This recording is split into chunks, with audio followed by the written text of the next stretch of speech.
All right, good morning, everybody. Today's Daf Peches, Mesech Seirvin. We are at the top. We left off at the top. We were discussing there were three halachas that were sent by the great sage Rabbi Chananya ben Akavia. He said them for those in Tveria. So we said two of them. One had to do with Tuma. The other one had to do with they're allowed to go ahead and fill water from their porches. Now we had a third one, which we really didn't touch upon, and they were mentioning in passing, and it was that they can go ahead and dry with towels on Shabbos, right? A person might not be able to, because if you absorb, you might come to wring it out, which is a malacha on Shabbos, and then schita. So therefore, I guess, or for extracting, right? And so therefore, one would not be allowed to do it. So we have the second line on the top. I just had a piece of hair. Second line from the top on Pei Ches Aleph. So we said over there, Umistafkin Baluntis Smahi. What's the case if they're allowed to go ahead and dry with towels? The time of the Brisa, Mistafeg Adam Baluntis Manicha Becholin, Valim Cern Uliurin. So we say over there that a person is allowed to go ahead and dry himself off with a towel. However, you should not go ahead and give it to the bath attendant. Why? Because those people who work at the bathhouse, obviously they have to keep, giving over the towels, and you're afraid if you give them a wet towel, they will go ahead and wring it out. So you can't go ahead and you're allowed to go ahead and use it and hang it in the window, but you can't go ahead and give it to the bath attendant. You need to go ahead and bring it to your house. Assuming you can bring it to your house, you can handle it. We're not worried that you're going to go ahead and wring it out. Fine. So that was that case. Omar. Now, back to our case, we're talking about drawing water. So we're only talking about to go ahead and take water. But if you're going to go ahead and pour water out, right? This transferring water either from the ground or up, or from you have water here and you don't want it, you transfer it to the ground, right? So you say over there, that which you say you can draw water is only talking about taking water, but to go ahead and pour it out, it is usher, because why? It will go beyond the chatzir and it'll go into Rishus Harabim, and therefore that'll be usher. So what is the difference between this and an uka? An uka is basically a cesspool where water is stored. It's water that's supposed to be spilled out. We're actually going to see in today's Mishnah, in the bottom of Amud Aleph. So why over there you got to go ahead and pour it out right into a cesspool, but over here you can't go ahead and pour the water into the chatzir. So hani taimi, the hani le taimi.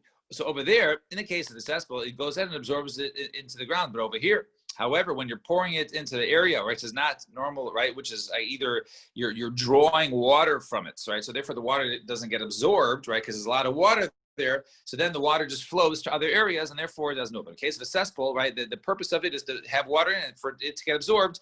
Therefore, the water will not go to another rishus. And Igadam is one different version of Rav Huna. Leitema lamalois with the shari ela lishbach chaser el lishbach nari shari. Don't say that our Mishnah says we were talking about you're allowed to go ahead and draw water. It doesn't mean that you can draw water, but you can't pour it out. Rather, you can even pour it out. And Amar Rashizi Pshita Hainuka says, and on that says Rashizi. Well, it's obvious, right? That's the same game as an uka, right? The cesspool, which we're going to see in the Mishnah, which is also permitted. So he says, no, Madatema Hani Taimi. Maybe over there, in the case of the cesspool, that over there, because those, right? Those basically stop, and those don't go. Won't go into the next rishus. The hani late time, but over here, the since perhaps it will keep flowing into the next rishus, right? So maybe kamash malan that it is not an issue. Fine. And then we had a case in our Mishnah. We said two porches, one on top of the other. If one of them built the walls, right? If one of them built walls either up or down, then they can go ahead and draw water. The other one did not; they didn't. But if they're close together, then they would be considered like one, right? And therefore they would need an eruv to one another. So says the Gemara. So tudas amarav huna amarav leishanu ella b'smucha. We're only talking about, right, if they were close to one another, they need to make an eruv. But if they were separated, then the top one is mutter. Since the top one they built, the one that's higher up, since they went ahead and they built walls themselves, the other one did not build walls, and they're farther. They're far from one another, right? They're not within. I think it's is a gimel tfachim. They're not within. Tfachim. Just look at the Mishnah for a second. Right? They're not close to one another, right? So then we say then over there that would be mufleges. Four tfachim, right? Right, four tfachim. If it's more than four tfachim, then they're basically considered to be separate ones, and therefore the top one can go ahead and use their walls and draw water, but the other one is not connected, therefore they can't go ahead and use it. And then what is it? Four tfachim is nothing. It's like a foot. So everything is a mufleges, right? I mean, what is it? What is the case of a smucha? Well, we're talking about two balconies, right? Right. So I guess they would be being closer together, because all it's saying is if they're separated by 5 tfachim, right? Basically, a foot and a half or whatever you want, right? Then it's considered to be like two different shuyas, and we're not forced to make an eruv with one another, right? Because you can't really walk across; you sort of have to jump across, right? But if it's to the point of where it's that close together, even though one of them has a wall, the other one has no wall, since they didn't make an eruv with one another, right? And each, enter into their own houses, right? Then it would be usher for them to draw water, even that one with the walls to their porch. And says the Gemara, and what's the reason for that? And the Rav Latami, Rav Goshidas, the Rav ein Adam Oisel Chavera Derech Avir, right? Person doesn't answer on his friend because Derech Avir, right? Derech Avir is by the fact that the way that they basically use one another is, through the air, through throwing things or whatever it is. So therefore, that is not called basically, common use because it's only through the air, and therefore it's not considered like one, and therefore it doesn't answer the other one.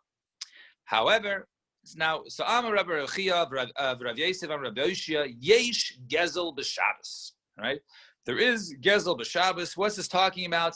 It's talking about a reshus. Let's say a person doesn't use an area, right? He doesn't use an area, he owns it, and he's never there, and somebody else who is always there uses that area. So Yesh Gezel b'Shabbos, that becomes like his.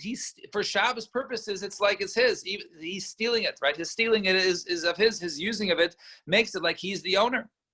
The churva machzir lebaylam, and if it was a churva, it returns to the owner. In other words, if that space that wasn't commonly used was basically a churva, some sort of ruins that was owned by somebody he never really used anymore, and the neighbor who lived next door, always used it, for storage, whatever it is. So he has to return to the owner if the owner is there for Shabbos. So the Gemara says, I understand. Hagu v'kasha. It's two different things you just said. Amarta, first of all, you said Yesh Gezel b'Shabbos, Alma Kanya. You said there is Gezel b'Shabbos. In other words, you stole it. In other words, it becomes yours. So we see he acquired that unused space, right? So Dudi has a storage shed in my chutzner, and Dudi is never there. It's some sort of ruins, and I always use it to put my stuff in, right? And so therefore, on Shabbos, it's like mine. I don't even need an eruv for it because I use it as mine, right? Dudi so it's Alma Kanya. And then it says, V'chor b'machzir lebayla, but if Dudi comes for Shabbos, then it returns to the owners, Alma loy Kanya. So we see I don't acquire. So which one is it? So Achi Gomar, Yesh din gezel b'Shabbos. There is a din of gezel on Shabbos, meaning one, right, would be chai for stealing. Kates at house, the churva machzir lebayim. They should go ahead and return to the owners. So in other words, even though I use it, it doesn't become mine for Shabbos because it would be stealing, and there is a din of stealing, and therefore, since there's a din of stealing on Shabbos, we say it belongs to the owner and it's not mine. So Omer Rabba, umisvina and ashmaitzin, right? We ask the kasha from our Mishnah. It says v'chein shteigus there's a malmazu. If you have two balconies that are close to one another, one of them, right, has a fence. Actually, right, one of them has a wall, the other one doesn't. And the other one doesn't, should answer it. So why? Right? So why do you say if they're close together that there is a din of Gezel Shabbos, therefore you don't acquire somebody else's property? So why does the bottom guy, right, acquire property in the top one to make him usher because they didn't make an eruv? He should say there is right, is machzir lebaylam, right? It should go back to the owners, and therefore you have no rights in my in my chutzner. So Rav Sheshes, now, when they made the walls, the upper one, they did it together. So I understand. So even if the bottom guy built his own wall, the top one should be usher until they make an eruv. Because since they both went ahead and built that wall together, right, that top one should be usher unless they make an eruv. So he says, no. Right? Since he went ahead and built his own wall on the bottom one, it shows that which he helped pay for the top wall really wasn't a form of his joining in that rishus, because by the fact he made a bottom wall shows that he wants to stay to his bottom balcony and draw water from his bottom balcony. And the top person will use his bottom balcony, and he does not need an eruv or connection from the other guy to go ahead and carry on to the second balcony, because the first guy basically built his own wall to show that he only wants to use his balcony on Shabbos and not also the top one. Fine. Now you Mishnah. So Mishnah says, Chatzer shehi pechusa me'arba amos. So new case, a chatzer that is smaller than Dalet amos, right? Assuming it's smaller than Dalet amos, 4x4. Ein sheichin b'seicha mayim b'Shabbos el imkin asu la uka b'chazeches sasai mina nekev l'lamata beid mechutz beid l'mefnim. So you say over here, a chutzah that is less than 4, you can't go ahead and pour, right? Because it's too small. You can't go ahead and pour out your water, right? Pour water, because we're afraid the water is going to go into another rishus, right? It will overflow into the rishus rabbin, because if it's less than 4x4, then it's too small and the water will go out, unless you make an uka, right? You make basically a cesspool, some sort of drainage from there, which can hold at least 2 saw of water, right? Underneath. And now, whether this cesspool is on the inside or the outside, right? So you can go ahead. If it's outside the chutzner, it has to be covered.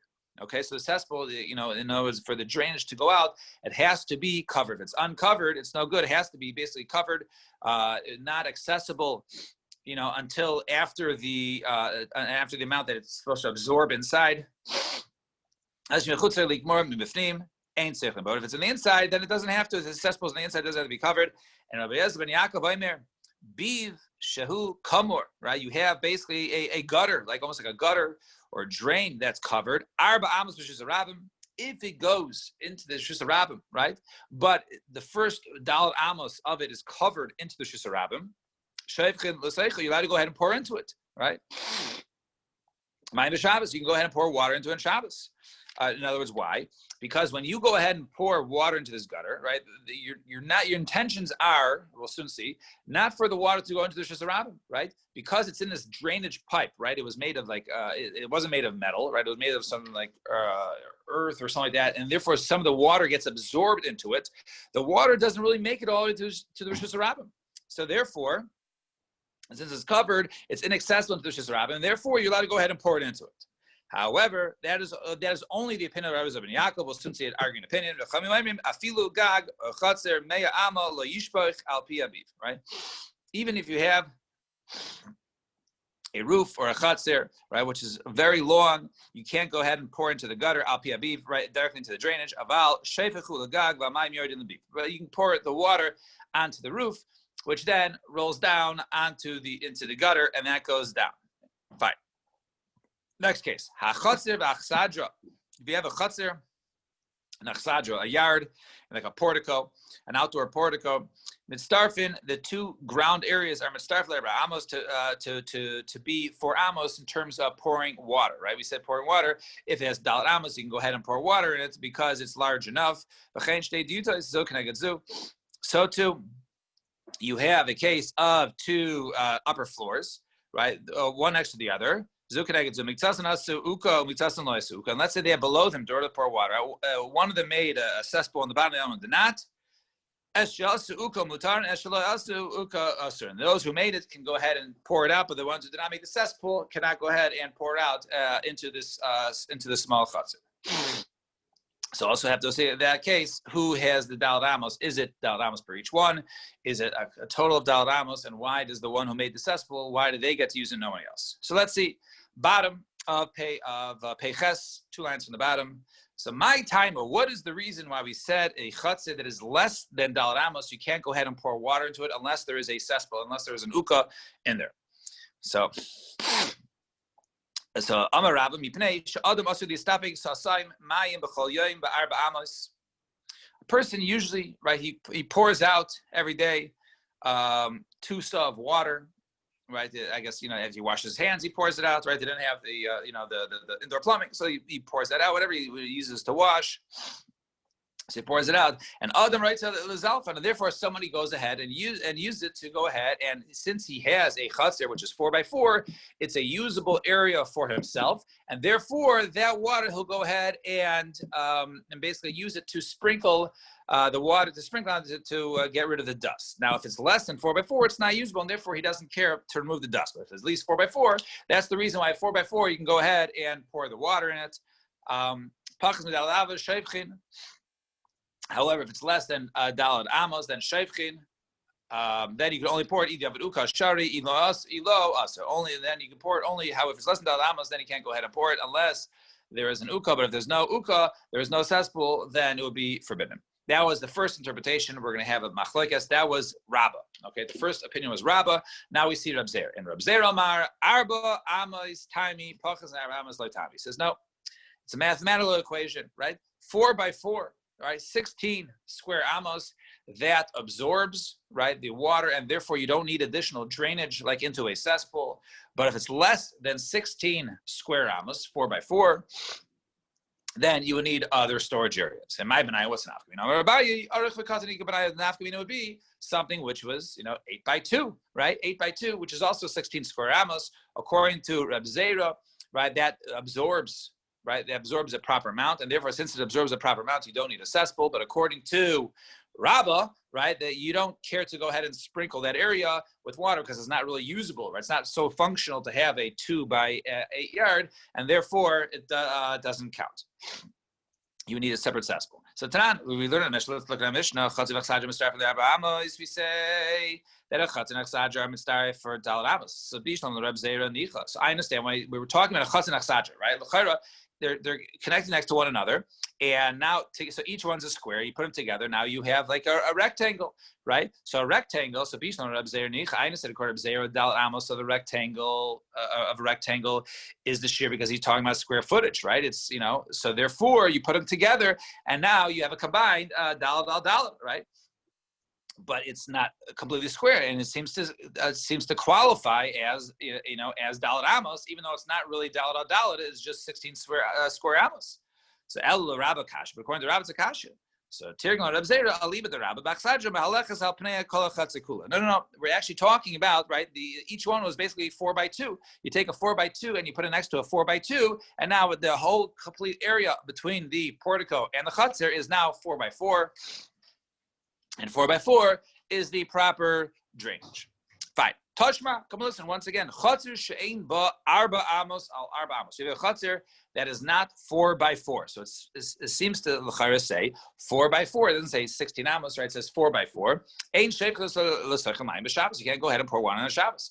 So bishlam l'Rabba nicha. According to Rabba, it sounds good because he says it has to be 4x4. El Reb Zera kash. According to Reb Zera, who says it's just a mathematical equation as that 16 square feet go ahead and absorb 2 saw of water. So Reb Zera Hamani, whose opinion is this? Who says you can't go ahead if it's not 4x4, you can't pour water. So whose opinion is that is the Rabbanan, who say, as we saw in our Mishnah, you're never allowed to go ahead and pour water into the gutter because then it goes completely out, right? He says you only pour it onto the gag, which then goes into the gutter. You can't pour it into the gutter. Umas Nisan in our Mishnah, which says, right, you can. Rabbi Eliezer ben Yaakov. That's the opinion of Rabbi Eliezer ben Yaakov, who we saw in our Mishnah. So Gemara says, "Umay duch the Reb Zera leukman lemastis and Rabbi Eliezer ben Yaakov." What was the reason why Reb Zera want to explain, right, our Mishnah, the beginning of our Mishnah, where we're talking about that a chatzir, if it's not 4x4, you can't go ahead and pour water into it. That's only referring to the opinion of Rabbi Yechanan, of Rabbi Eliezer ben Yaakov. So Rava masnis and kashyatze, right? Why? Because the Mishnah was shver for him, right? So ma'iri the tani chatzir shipa chusa, right? Why does it say a chatzir that's not 4x4? You can go ahead, you can't pour ahead. Lisni chatzir she'ein ba dalad al dalad amos, right? Why does it say a chatzir sheep chusa? Why does it say just a chatzir that is lacking? Why doesn't it say a chatzir that does not have 4 amos by 4 amos? The favorites, right? 4x4.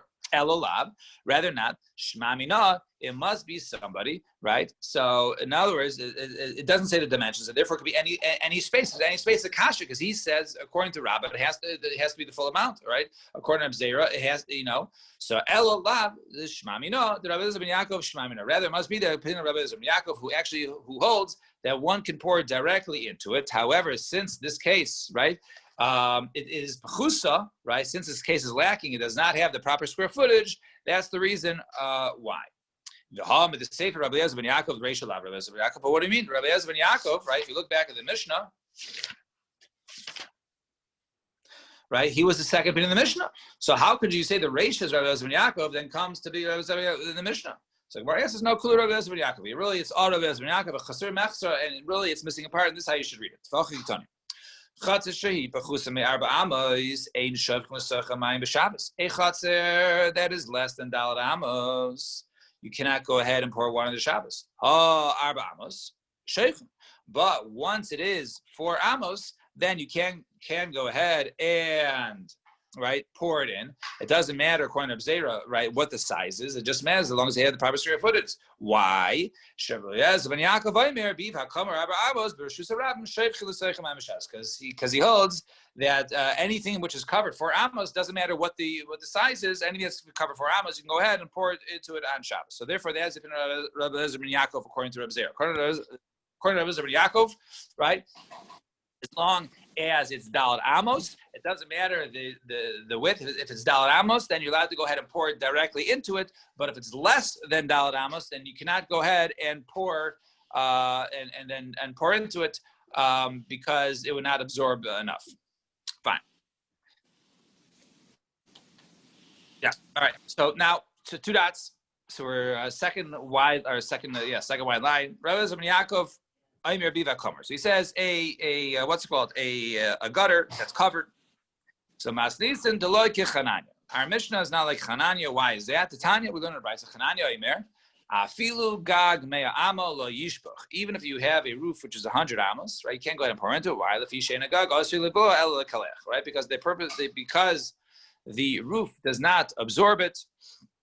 Right, it only has it run off, and therefore, since it has it run off, basically, when you're pouring into it, your intentions are for the water to be to go wherever it ends up. So if the gutter leads to the Rishus Harabim, it's like your intentions are to take the water from your house and send it to the Rishus Harabim, which is also from one Rishus to the other. Therefore, you cannot go ahead and pour it you can't pour it on the garage, on the roof. Our Mishnah seems to say you can pour it on the roof, right? Because then it's unintentional. It's not directly putting sending the water into the other rishus. Tatana, what are we talking about? We're only talking about during the summer season, right? When it doesn't rain. But during the winter, you can go ahead and pour out, and we don't care. Even if it's into a small chutzner, we don't care how much water you pour out. Even if the excess water is going to go into another shus, that it will be okay. So my time up. What's the reason? Amar Rabba, Adam writes that Shiba l'mayim b'mekayma, right? Because a person doesn't mean he wants it, but a person doesn't care. And since it's already the rainy season in the winter, people don't care if the rain runs off. They don't need the water there. So therefore, when they pour it into their yard, even if it's too small, it runs off. It doesn't make a difference. And Amar le'abai, but what about water that you poured out, right? The Adam writes says Shibla, the person wants it to go ahead and be absorbed. If he goes ahead and pours into a gutter, he wants to be absorbed. He doesn't want the water to rabim. He just wants it to be absorbed. Nevertheless, we said it says according to the Chachamim, you can't go ahead and pour it out, right? They said you can never pour it out. So why do the Chachamim say you can't pour it out? If a person doesn't care where it goes, right? So why is that normal count? I understand. In that case, what's the chashash there? So if you're saying over there, in other words, he can't pour the water, right? Because he doesn't want it to go ahead and ruin the area. Right? During the winter, right? He's not ruining anything, right? He's not ruining the Rishus Harabim. It's already saturated with water.